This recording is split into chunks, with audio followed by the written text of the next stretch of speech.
എത്ര നാര്യസ്തു പൂജ്യന്തേ രമന്തേ തത്ര ദേവത. എവിടെ സ്ത്രീ പൂജിക്കപ്പെടുന്നുവോ അവിടെ ദൈവം പ്രസാദിക്കുന്നു. ഋഷിപ്രോക്തമായ ഈ നാരായ രേഖകൾ ഇന്ന് ആധുനിക സംസ്കൃതിക്ക് മുന്നിൽ നാണിച്ചു തലകുനിക്കുന്നു. ദേവതമാരെ പോലെ കാണേണ്ട സ്ത്രീകൾ ഇവിടെ അപമാനിക്കപ്പെടുന്നു. പത്രക്കാർക്കും ടി വിക്കാർക്കും വാർത്ത വേണം. എനിക്ക് എന്റെ അഭിമാനം വലുത്. അതിനൊക്കെ നീ വില പറയും മല്ലടി.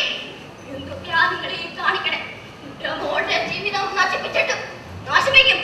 ഇതുപോലെ 100 കണക്കിന് പെണ്ണുങ്ങളുടെ ജീവിതം ഇനിയും നശിപ്പിക്കും. ഇല്ല, ഇനി ഒരു പെണ്ണിന്റെ മാനത്തിന് വില പറയാൻ ഞാൻ പെടില്ല. ഞാനെല്ലാം ഒന്ന് പറയും. നീ ഒന്നും വേണ്ടില്ല. എടീ, എത്ര തുള്ളിയാലും നീ ഒരു പെണ്ണാ. പെണ്ണ്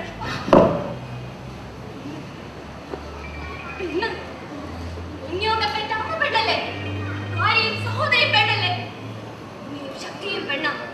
അങ്ങനൊരു പെണ്ണ് ധാത്രി, കുറിയെടുത്ത ധാത്രി പണ്ടൊരിക്കൽ സ്മാർത്ഥ വിചാരത്തിൽ നാടിനെ തെറിപ്പിച്ചത് ഓർമ്മയില്ലേ? ഈ എന്താണ് ചോദിച്ചിട്ടും ഒരു അക്ഷരമടമ ഉണ്ടായാന്ന് വച്ച ശിവ ശിവ കാലത്തിനൊരു ചാങ്കൂറ്റെ ഒരുപാട് പഴട്ട മോള് അതെ സമയം കളയാണ്ട് ചോദ്യങ്ങൾക്ക് ഉത്തരം കണ്ട് പറയാ. ആരൊക്കെയാ നിന്റെ ഗർഭത്തിൽ ഉത്തരവാദിത്വം? നല്ല രൂപമുണ്ടോ സാധനത്തിന്? ഉണ്ട്. കേൾക്കണോ? ഈ സ്മാർത്ഥ വിചാരത്തിന്റെ അഗ്നിമസ്ഥാനത്തേക്ക് നാങ്ങടക്കാം. മൂലം ചാച്ചുത്തുപ്പം പോലെ സ്ത്രീകളുമായി ഭ്രാതാവത്തിലേർപ്പെട്ട് അവരെ വിസ്മൃതിയിലേക്ക് തളർന്ന ഒരുപാട് പേരുടെ പേരുകൾ നാട്യബ്രാഹ്മണന് മാത്രമല്ല രാജസിംഹാസനം വരഞ്ഞിട്ടു ഭസ്മം പൂശി പവിത്രമെന്ന് കരുതുന്ന ഈ ശിരസുകൾ ഒരു പെണ്ണിന്റെ മുന്നിൽ കുനിയണോ?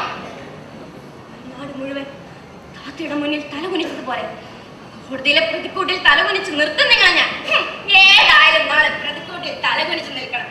അതിനു മുമ്പ് നിന്റെ ഈ സൗന്ദര്യം ഇവരൊക്കെ ഒന്ന് കാണട്ടെ. എന്റെ മോളുടെ മാനത്തിന് നീ വില പറയരുത്. നിങ്ങളുടെ കാല് പിടിക്കാം. ആരെങ്കിലും വന്നൊന്ന് രക്ഷിക്ക് സാറുമാരെ. എന്റെ മോളെ ഒന്ന് രക്ഷിക്ക്. എന്റെ പൊന്നു മക്കളെ, എന്റെ മോളെ. നീ ചോറില്ലാത്ത മാർഗങ്ങളും വഴിക്കുന്നു. നിങ്ങൾക്ക് വലിയ ഞങ്ങൾക്ക് കേസും വേണ്ട, നീതി വേണ്ട സാറുമാരെ.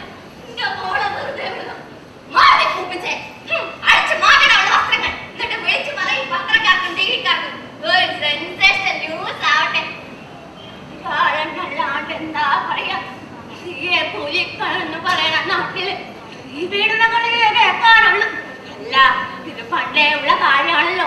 ഒരു കാരണം അടക്കണോ കിണിക്കല്ലേ ദുശാസന കടും കൈ ചെയ്തത്. നടക്കണേ ദുശാസന സഭാമധ്യത്തിൽ നിർത്തരുത്. ദുശാസന ഇവർ നമുക്ക് കിട്ടിയ പണയ വസ്തു. ഒരു ദാസിക്കെന്തു മാനാപമാനങ്ങൾ. പണയ വസ്തുവിന് കെട്ടിപ്പോലും സൂക്ഷിക്കണമെന്നില്ല.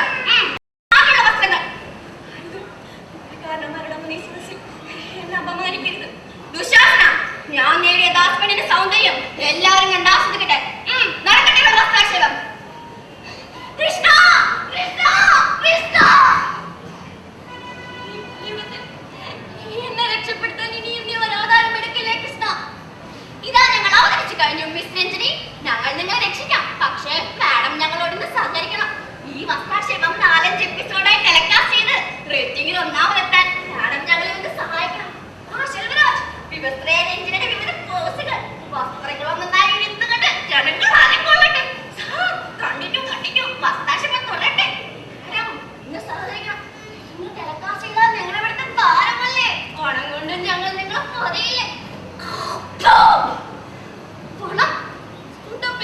കത്തുണ്ടാക്കുന്നതാണ് നിന്റെയൊക്കെ സംസ്കാരം. ഈശ്വര, ഇതിന്റെയൊക്കെ കാല് പിടിക്കേണ്ട ഗതികേട് വന്നല്ലോ എനിക്ക്. പൊതുജനം കണ്ട് ആസ്വദിക്കട്ടെ.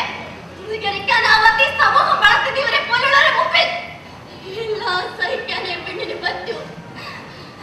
എനിക്കൊരു പൊരുളൊന്നും കാണണ്ട. ഭൂമിയുടെ ഇടുക്കിലേക്ക് ഓടി ഒളിച്ച സീതാദേവിയെ പോലെ അമ്മേ ഭൂമിദേവി, മണ്ണിലെ സ്ത്രീവർഗത്തിന്റെ പ്രതീകമായ സീതയ്ക്ക് ഭൂമി പിളർന്ന അഭയം കൊടുത്തതുപോലെ എനിക്ക് അഭയം തരൂ. എനിക്ക് അഭയം തരൂ. ദൈവത്തിന്റെ സ്വന്തം നാടായ കേരളത്തിൽ സ്ത്രീകൾ കോടതി മുറികളിലും പെരുവഴികളിലും കണ്ണീരൊഴുക്കി നിൽക്കുന്നു. ഇവിടെ ദൈവം മരിക്കുന്നു, ജഗത്താന്മാർ വിളയാടും. നന്ദി, നമസ്കാരം.